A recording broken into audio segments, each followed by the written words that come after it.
मेरे ख्याल से ये तिमाही नतीजे हैं, ये काफी महत्वपूर्ण होंगे और इस तिमाही नतीजों में हमें ये आशा है कि टोटल सेल्स जो है वो अभी भी 13 क्वार्टर लो, यानी कि निफ्टी के कंपनीज का सेल्स तकरीबन 8.6% ग्रोथ वाई बेसिस पे दिखाएगा और प्रॉफिट मार्जिन में अभी कुछ इजाफा हमें दिख नहीं रहा है। नेट प्रॉफिट मार्जिन भी तकरीबन उसी दरमियान अराउंड 8.5% ग्रोथ हमें दिखाई दे रहा है।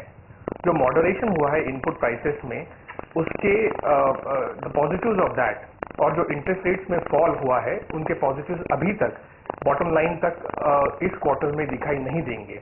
मेरे ख्याल से आगे जाके जो रिजर्व बैंक की पॉलिसी जनवरी में होने वाली है उसमें हमें कॉन्फिडेंस है कि 25 बेसिस पॉइंट का कट मिनिमम आएगा और पूरे साल में तकरीबन 75 to 100 बेसिस पॉइंट का कट आरबीआई करेगा because of demand environment remaining sluggish, inflation coming off, as well as sort of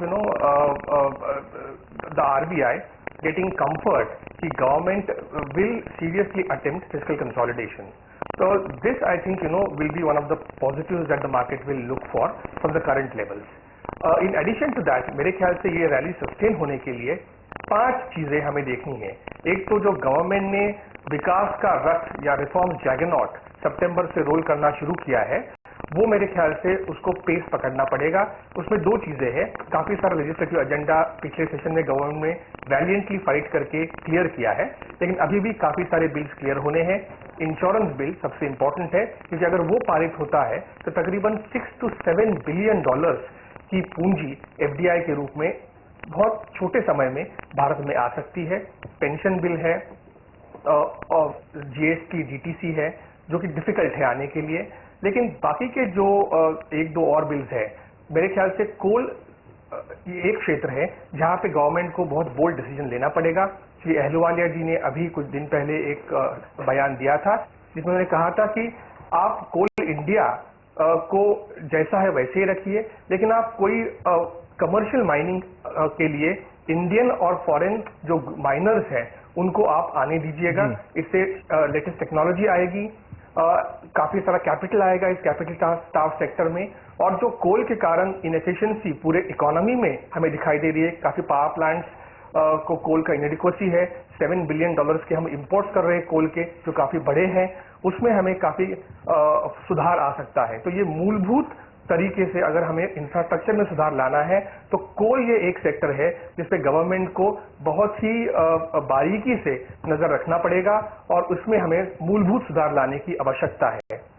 दूसरा चीज अनिल जी मुझे लगता है कि इंडस्ट्रियल और इंफ्रास्ट्रक्चर कैपेक्स रिवाइव करने के लिए गवर्नमेंट को काफी सारे स्टेप्स लेने पड़ेंगे। उन्होंने सीसीआई का गठन किया है जिसको उन्होंने न कि मॉनिटरिंग का बल्कि उन्होंने उसका रिव्यू का पावर दिया है। तो अगर कोई मिनिस्ट्री उसमें रोड़े डालती है तो सीसीआई उस प्रोजेक्ट्स को रिव्यू कर सकता है और उसको जो जो प्रॉब्लम्स आ रहे हैं वो उस पे they can overcome those problems. तकरीबन 1.5 लाख करोड़ के प्रोजेक्ट्स किसी न किसी रुकावट के कारण अभी और काफी सारे ये प्रोजेक्ट इंफ्रास्ट्रक्चर के हैं, इंडस्ट्री के हैं।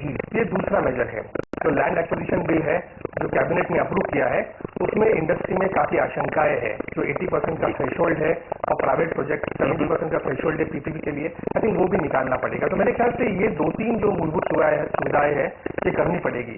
लास्टली मैं कहना चाहूंगा कि कल का जो गवर्नमेंट का डिसीजन है रेलवेज के फेयर बढ़ाने का और जो बल्क में डीजल सप्लाई होता है 20% रेलवेज को हो या सीमेंट कंपनी स्टील कंपनीज को हो, वो अगर उन्होंने मार्केट प्राइस पे लेके आते हैं तो ये again this will be one more signal to rating agencies, international investors, government means business and the rally can easily be sustain from the current levels as we go forward.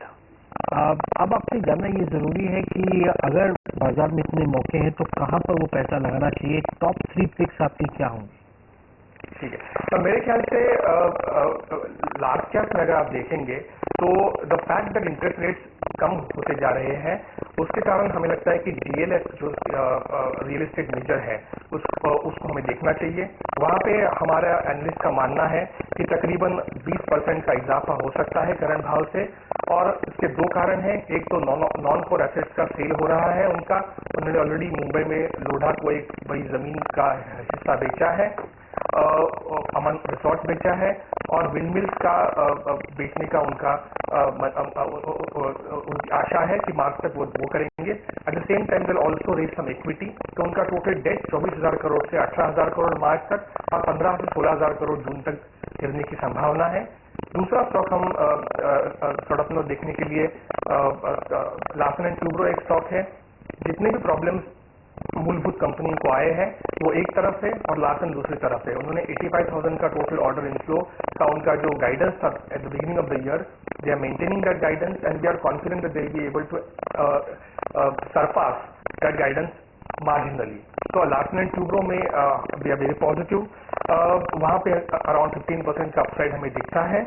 और large cap में अगर आप देखेंगे तीसरा banking में ICICI Bank और Bank of India for the short to medium term, ICICI for the long term and Bank of India because इसके तिमाही नतीजे हैं वो हमारे एनालिस्ट के अनुसार काफी अच्छे आने वाले हैं और बैड एसेट के प्रॉब्लम्स जो है वो मार्केट के जो एक्सपेक्टेशन है उससे काफी कम आएंगे, तो इसलिए बैंक ऑफ इंडिया हम देखेंगे।